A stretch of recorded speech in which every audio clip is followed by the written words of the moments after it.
There are a few things governments love more than a promise with a delay built into it. It has everything a bureaucracy enjoys. It has paperwork, future responsibility, it has plausible deniability, and the ability to say, "We hear you," while quietly sliding the problem into a drawer labeled later. Please do not open under any political convenient questions. And that's basically how the bonus army happened. After World War I, the United States government looked to its veterans and said, "Thank you for your service. Truly, beautiful work. Very brave. We give you 5 stars. Unfortunately, your payment is going to be to you in 20 years." Which was less helpful in 1932 when many of those same veterans were unemployed, broke, hungry, and living through the depths of the Great Depression, America's least fun national group project. These men had gone overseas when their country called them, and they had served in the mud, the blood, and the sweat as Europe. And when they came home, they discovered that gratitude is very affordable when you pay for it entirely with speeches.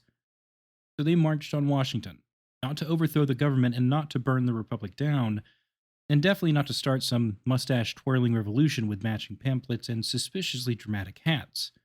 They came to collect on a promise, and the government responded with delay, suspicion, some police bullets, tear gas tanks, and Douglas MacArthur doing what Douglas MacArthur often did best, walking directly into history with a giant spotlight and absolutely zero regard. So today on Naked History Debrief, we're headed back to the Bonus Army, not to retell the whole main episode, but to pick through the historical wreckage and ask what this story reveals about America's favorite hobby, saying that we support the troops and then making the support fill out 12 forms, wait 13 years, and prove it's not secretly communism. We'll talk about the camp at Anacostia and the politics of looking respectable while starving, why officials were so afraid of these veterans, and how the bonus army exposes the difference between symbolic gratitude and actual care. Then, in This Week in History, for the week of May 11th, we've got an assassinated British Prime Minister, Jamestown's extremely cursed beginnings, the Mexican American War, the first U.S. regular airmail service, the first Academy Awards, and Brown v. Board of Education. So, a little breezy historical snack tray of murder, empire, colonization, airborne mail, Hollywood sparkle, and constitutional thunder. Welcome back to Naked History Debrief, where we pick up the historical crumbs, lift the rug, and ask why the past keeps hiding unpaid invoices under there. I'm Dylan Gassaway, and let's debrief.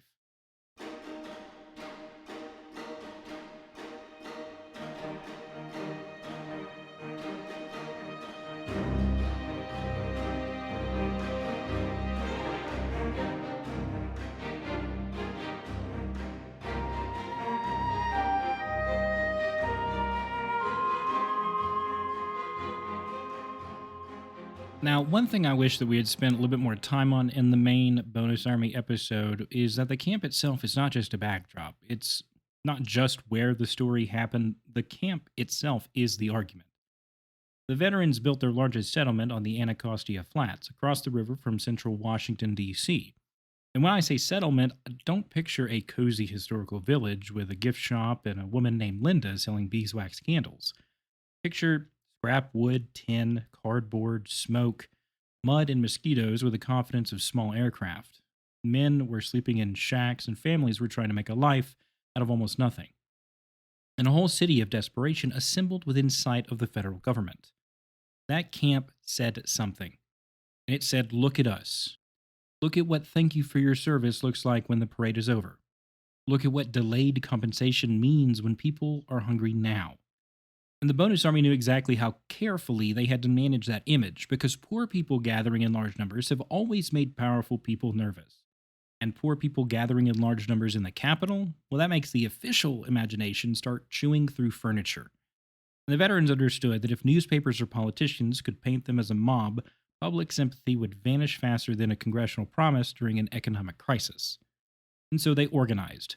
They used the military structure and set up kitchens, rules, held meetings. They assigned specific leaders.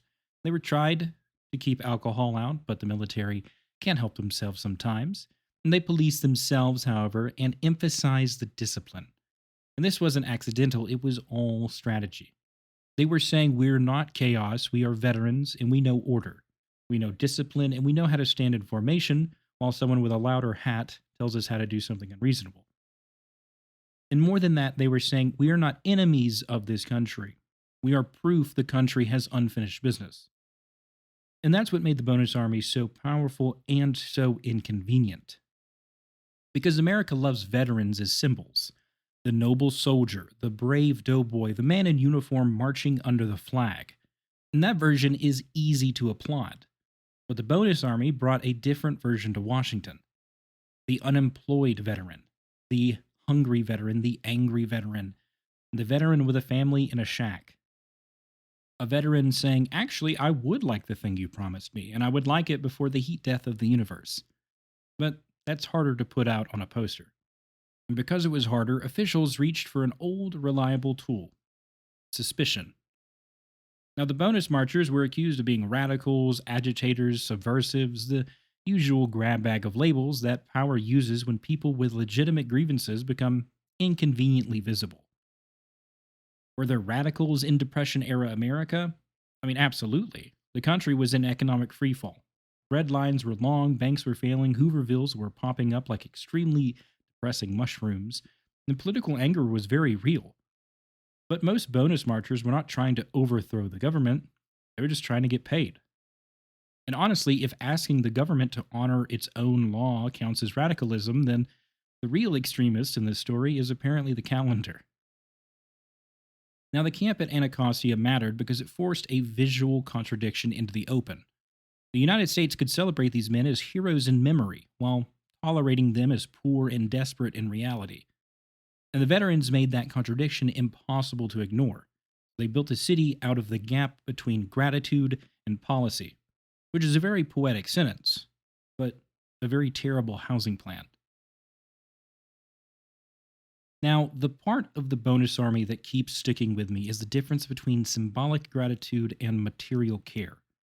Because symbolic gratitude is easy: give a speech here, throw a parade there. Symbolic gratitude is someone standing behind the podium saying, "Our brave boys," while a brass band plays something stirring and everyone feels emotionally moisturized. And look, symbols matter, rituals matter, memorials matter, and public memory matters. But symbols can also be a substitute for doing the harder thing. They can let a country feel generous without actually being responsible. And the bonus army blew a hole straight through that arrangement. Because these veterans were not asking for a statue, they weren't asking for a special commemorative plate from the Franklin Mint. They were not asking Herbert Hoover to release a limited edition "Thanks, Doughboys" postcard set. They were asking for money from Congress that Congress already agreed to pay. And the government's answer was essentially, "Well, yeah, but maybe later." Which is one of those answers that sounds reasonable only if you're not the person currently skipping meals. Later is a magical word in politics. It can mean soon, it can mean eventually, it can mean after the election, and it can mean after everyone involved has died and the file has been moved into a basement that smells like wet socks. For the bonus army, later meant 1945. But in 1932, that was 13 years away. 13 years is a very long time when your children are hungry, when you're unemployed, and when your landlord is not accepting patriotic speeches as legal tender. And that's the real moral pressure of this story. The veterans had already done the part that they were tasked to do, they had sacrificed. Now, the government was asking them to wait for a part where the sacrifice was recognized in a material way. And that's not just bad timing, that is a broken promise wearing a necktie. The bonus army reminds us that even war creates obligations that outlive the war itself. The bill doesn't disappear when the treaty is signed, it follows people home. It shows up as injuries, as trauma, as veteran unemployment. It shows up as families trying to rebuild lives around people who came back changed. It shows up in the paperwork in the hospitals, the disability claims, the veteran jobs programs, the housing needs, and the long, unglamorous work of care. And this is often where societies stumble. We are often very good at sending people to war with flags, but less good at bringing them home with systems. Because systems are expensive, systems are complicated, and they require follow through. and they don't fit neatly on a bumper sticker. But that's where the real gratitude lives, not in a slogan, it's in the follow through. And the Bonus Army's demand was brutally simple: do not honor us only when we are useful as symbols. Honor us when we're inconvenient as people.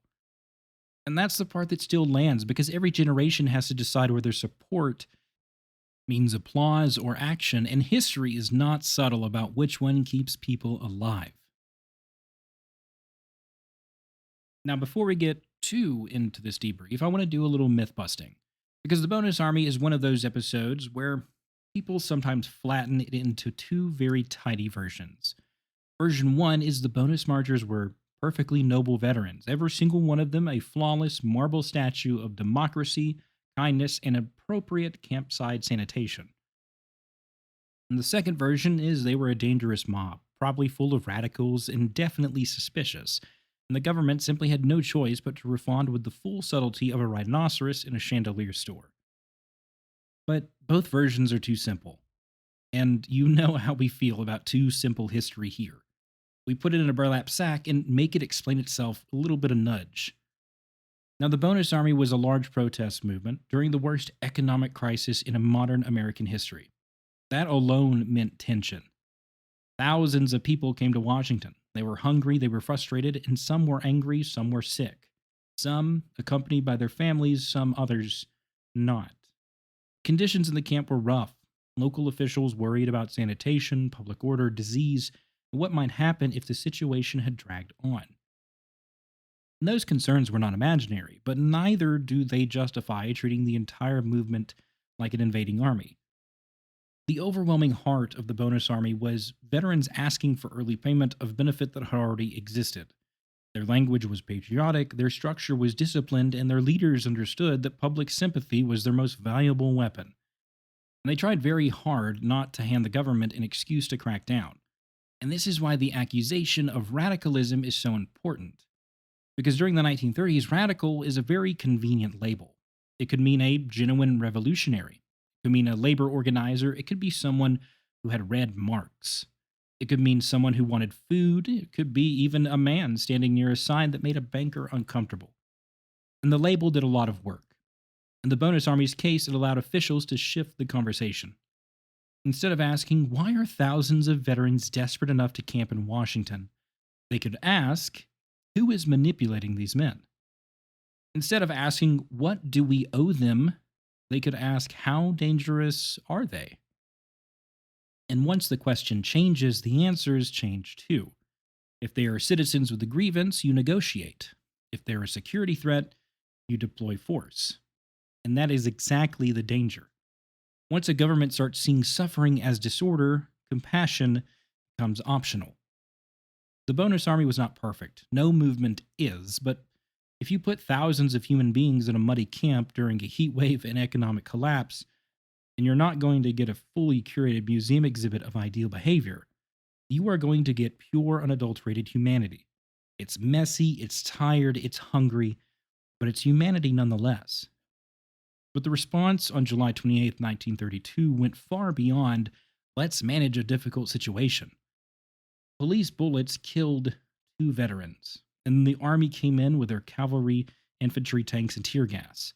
The Anacostia camp was burned, and it wasn't just crowd control. It was the government saying in the loudest possible way, you may have served the country, but you do not get to embarrass it in public.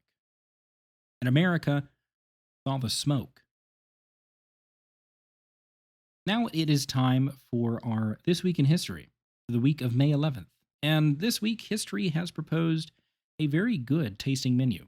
We have 1 assassination, 1 colonial disaster starter pack, 1 war of expansion, 1 airmail experiment, 1 Hollywood Awards banquet, and 1 Supreme Court decision that rattled the legal architecture of segregation. It's a very wide sampling, but it has something for everyone. So on May 12, 1812, a British Prime Minister is assassinated.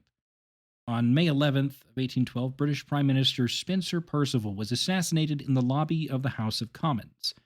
And yes, Britain has had exactly 1 Prime Minister assassinated, and it was this guy. which feels surprising considering British politics often look like a centuries long group project conducted by men who all hate each other but refuse to leave the room they're in. Now, Percival was shot by John Bellingham, a merchant with a grievance against the government. Bellingham believed that he had been unjustly imprisoned in Russia and that British officials had failed to compensate him or take his case seriously. So he turned personal grievance into political violence. Now, it isn't noble and it's not justified, but it is historically revealing. Because one of the threads running through the Bonus Army's debrief is what happens when people believe official channels have failed them. Now, most rational people do not respond with violence. Most respond with petitions, letters, protests, organizing, lawsuits, or by becoming the most dangerous creature in civic life, a person with a grievance and access to a meeting agenda. Governments ignore desperation at their own risk. The Bonus Army didn't assassinate anyone. They marched, they camped, petitioned, and demanded payment, but the fear of what desperate people might do shaped how officials saw them. And when officials lead with fear, history starts to sharpen its knife. On May 13th, 1846, the United States declares war against Mexico. President James K. Polk argued that Mexico had shed American blood on American soil, but the critics were less convinced.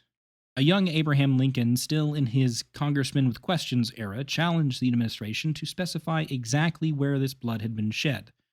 It's basically the 19th century version of saying, okay, but let's see where it's at. The Mexican American War becomes one of the most consequential conflicts in U.S. history. It ended with the United States gaining a massive amount of territory, including what would later become California, Nevada, Utah, Arizona, New Mexico, and parts of other states out west. It was expansion on a continental scale, but it was also deeply tied to slavery, sectional conflict, and the road to the Civil War. Because American expansion in this period was never just about land, it was about whose labor would shape that land, whose laws would govern it, whose bodies would be controlled on it, and whose futures would be built by it. In the context of the Bonus Army, the Mexican American War reminds us that every war produces veterans. Every war creates people who come home carrying the consequences, but governments are often much more enthusiastic about starting the wars than funding the aftermath. It's funny how the money machine works beautifully when it's time for marching bands, cannons, uniforms, and national destiny, but suddenly develops a mysterious cough when someone asks about pensions, health care, and valid compensation. And the Bonus Army was not the first group of veterans to ask what their country owed them, and they definitely would not be the last. On May 14th, 1607, English colonists established Jamestown in Virginia.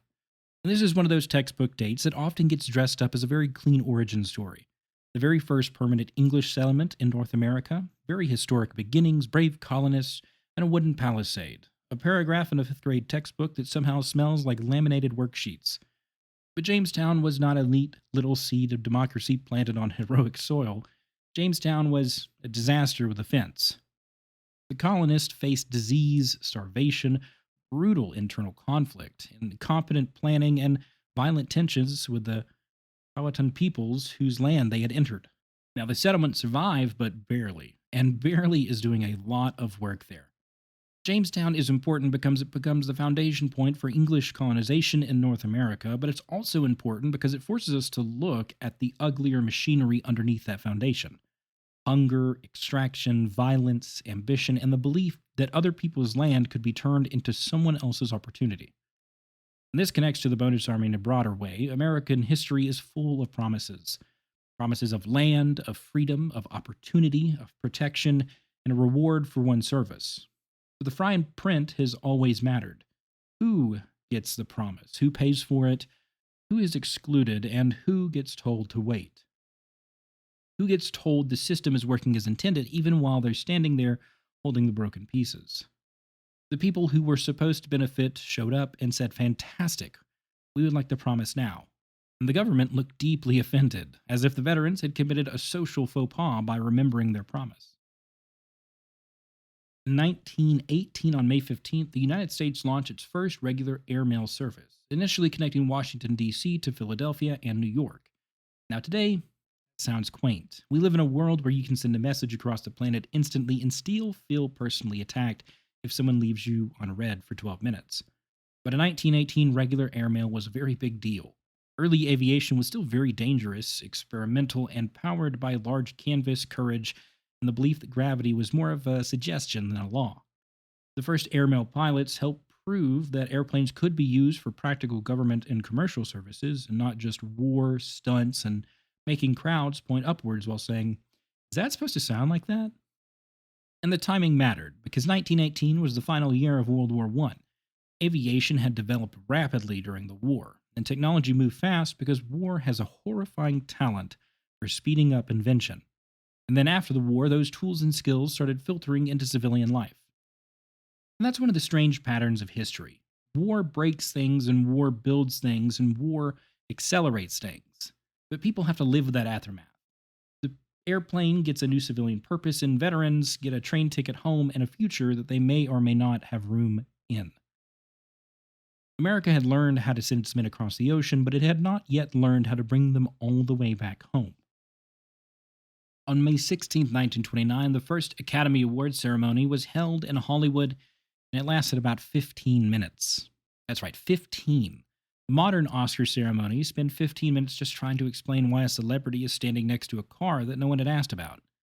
The first ceremony was a private dinner. The winners were known in advance, and there was no televised red carpet, no orchestra playing people off, and no actor gripping a statue and thinking the journey, the process, or the dream, and their childhood goldfish of teaching them resilience.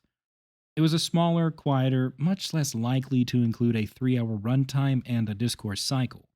But the timing is very fascinating because the first Academy Awards happened in May of 1929. The stock market crashed in that later October. So Hollywood formalized its grand ritual of glamour just months before the country began sliding into the Great Depression. The country can be dazzled and desperate at the very same time, which may be one of the most American sentences ever spoken.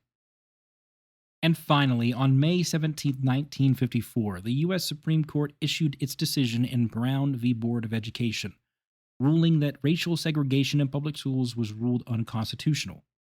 Now, the court rejected the doctrine of separate but equal in public education and declared that segregated schools were inherently unequal. And this was a constitutional earthquake. But as always, history would like us to read the label before swallowing the myth whole. Now, Brown did not magically desegregate American schools overnight. There was massive resistance. Many delays, evasions, political backlash. White officials across the South and elsewhere found all kinds of ways to block, slow, undermine, or sabotage the integration. Because apparently some people can't read the Constitution, and if they do, they still decide their main takeaway is, what if we simply don't? Brown matters because it forced the United States to confront the gap between its stated ideals and its lived reality. And that connects directly to the bonus army.